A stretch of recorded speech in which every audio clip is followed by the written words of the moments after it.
mes amis, si on partait de l'autre côté de cette Manche, et même de l'autre côté de l'Atlantique. Allons-y gaiement. Allons-y, élégance et évasion avec le paquebot mythique, le Queen Mary II, paquebot de la célèbre compagnie La Cunard. Il sera là en septembre prochain pour les 500 ans de la Porte Océane.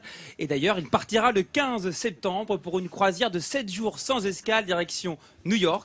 Il était déjà là, ce paquebot, il avait accosté l'automne dernier, vous allez voir. Les places sont déjà prises ou il reste encore quelques places, mais plus beaucoup, parce qu'il y a eu beaucoup de réservations. Évidemment, ça fait rêver, il fait toujours rêver. Ce paquebot majestueux pour les personnes qui l'admirent depuis les quais ou ceux qui ont la chance de le visiter.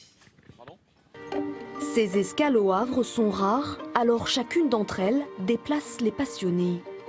Il est plus élancé par rapport au bateau de croisière qu'on voit d'habitude sur le port. Celui-là, il a quand même 3 unités. Il a le noir, il a le blanc et il a le rouge.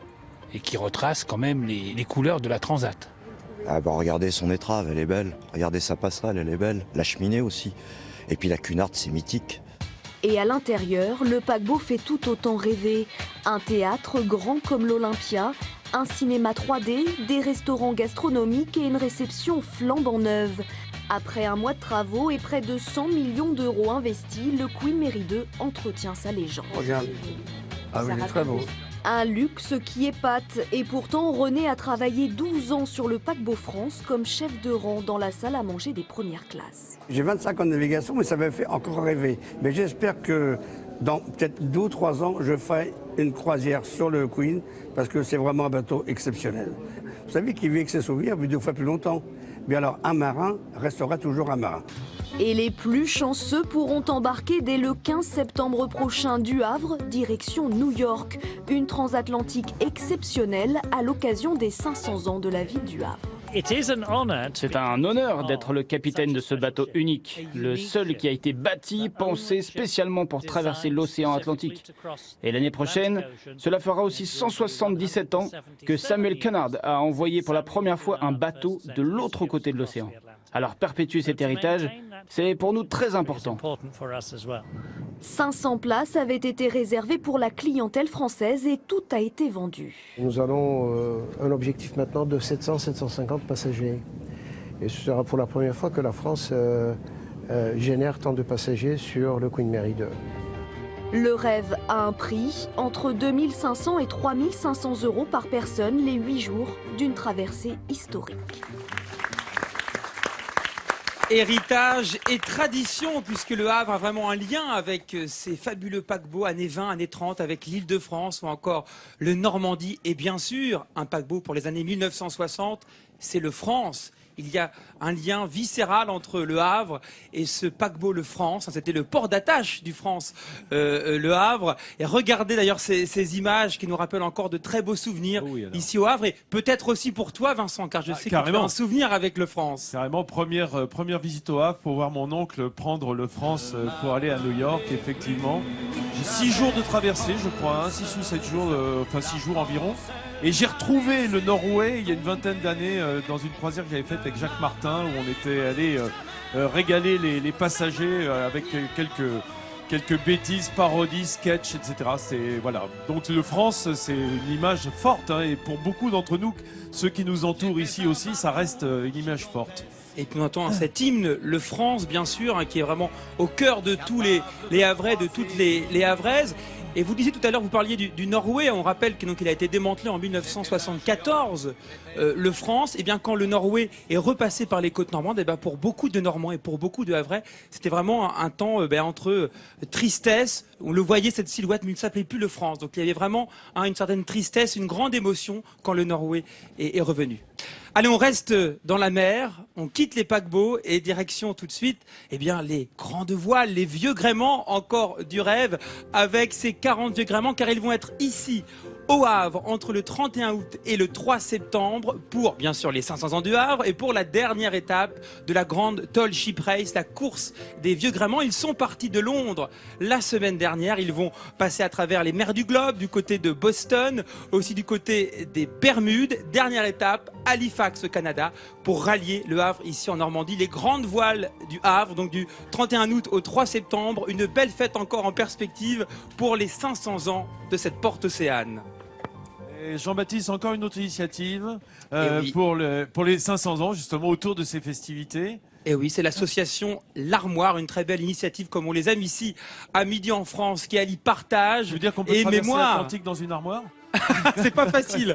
Pas Pourquoi pas fastoche, hein. Quoique les armoires normandes sont très solides, mon cher Vincent. Donc l'Armoire, une association d'un quartier, la ville haute de cette ville du Havre, eh bien, elle propose à tous les Havrais de venir prêter des objets comme des casques, des livres qui rappellent l'histoire du Havre pour une exposition prévue également pour les 500 ans du Havre. Donc pour toutes celles et ceux qui ont des objets dans leur grenier, dans leur salon ou dans leur cave, allez les prêter à l'association L'Armoire qui veut aussi dynamiser ce quartier de la Hauteville. Beaucoup d'informations bien sûr sur france3.fr, rubrique Midi en France. Vous aurez les lieux pour déposer ces objets et bien sûr aussi les dates de l'exposition. Mais alors Jean, c'est pas lui qui a organisé ça, du coup c'est une exposition citoyenne ça. Exactement, mais les événements qu'on monte, c'est fait pour ça, c'est fait pour stimuler, pour déclencher quelque chose des envies. Et ce dont on a parlé tout à l'heure, le projet des cabanes, il vient pas de nous. Hein. Ah oui? Non, c'est une saison graphique. En fait, vous avez rien fait. On n'a rien foutu, on pille tout. On prend, on vampirise. C'est un festival qui a lieu au Havre. Les Havrais eux-mêmes qui bougent aussi beaucoup. Et nous, on rebondit sur leurs initiatives. Voilà, il faut stimuler, effectivement. On va passer de l'armoire à la bibliothèque, si ça vous ennuie pas, puisque nous avons, nous, notre petit livre rouge ici, depuis que nous sommes au Havre, et nous recevons l'auteur, c'est Sylvie Guillaume-Petit. Bonjour Sylvie. Bonjour. Co-auteur, on peut dire, hein. Bien sûr, un livre que vous avez écrit à deux. Alors, 500 ans d'anecdotes autour du Havre, bien entendu. Mais comment est-ce que vous avez été fouillé là, depuis vous avez trouvé des archives extraordinaires pour aller chercher ces anecdotes? Nous étions deux avec Christine Denillot et nous avons passé 1 an et demi dans les archives à fouiller les microfilms, les thèses de doctorat, la presse, à discuter. Et on a trouvé 500 anecdotes plus, mais on en a gardé 500. Bon, évidemment, qui sort ce livre je dirais pour ces festivités. Hein, ça vient en définitive soutenir de toutes ces petites historiettes les festivités de la ville. J'avoue que les 500 ans de la ville nous ont un peu aidés pour sortir le livre. C'était maintenant ou jamais. Hein. Voilà, dans 500 ans, ça aurait été trop tard. Alors, c'est un vrai succès de librairie ici. Il faut dire que c'est génial d'entendre parler de sa ville et d'en entendre parler par des gens aussi célèbres ou aussi insolites. Alors, j'ai relevé quelques anecdotes dans ce livre, notamment celle-ci. Par exemple, le mot de touriste que tout le monde utilise fréquemment, hein, puisque des touristes, on en a eu beaucoup depuis 15 jours qu'on est ici. Alors, ce mot de touriste, il est né au 19e siècle de la plume d'un grand écrivain, Stendhal. À cette époque, en 1837, le mot touriste était d'origine anglaise, ça n'existait pas dans le dictionnaire français. C'est lui qui a créé ce mot. Ça, c'est incroyable de penser que Stendhal avait ce génie en dehors de son immense talent d'écriture, d'inventer un mot comme touriste, ou du moins de l'adapter de l'anglais. Mais c'est en venant ici au Havre, en fait. Un mot, voilà, qui a été créé. C'est quand il est venu oui. ici qu'il a Absolument. Il a décidé d'intituler son livre grâce à en venant ici. Alors, une autre anecdote. Agrégé de philosophie à 23 ans, professeur au lycée François Ier à 26 ans, un vrai célèbre, Jean-Paul Sartre. Jean-Paul Sartre qui donc, en venant enseigner sans cravate, choquait ses collègues et les parents d'élèves. Ça, on l'a oublié, mais on l'a oublié, mais effectivement, il a choqué pour d'autres raisons. Oui, il a choqué beaucoup de gens parce qu'il demandait aussi aux élèves d'être eux-mêmes pendant les examens. Soyez vous-même, monsieur. Oui, c'est ça. Comment dois-je faire, monsieur le professeur? Soyez vous-même. Soyez vous-même. Bien. Oui, quand on est Jean-Paul Sartre, on peut être soi-même. Quand on est un élève lambda, c'est pas toujours facile. Le mot bar apparaît au Havre avec les Américains en 1914. Oui, parce que le mot bar veut dire la barre de comptoir en anglais. Mais les marins ou les ouvriers dans le port trouvaient ça très snob. On va au rad. Oui. Ah oui. Alors donc, vous voyez que le Havre suscite. Vous savez qu'on fait une opération de rad en rad aussi. Parce que moi, j'ai adoré les bars du Havre. Donc, on en a choisi 8. Et on a fait le portrait. On a demandé à Franck Gérard, un photographe, de faire le portrait des patrons de ces bars. Et le portrait trônera dans le bar pendant la manifestation. Voilà, vous aurez appris 2 mots de Havrais grâce à Sophie Guillaume-Petit, le mot touriste et le mot bar, voilà, qui se retrouvent évidemment.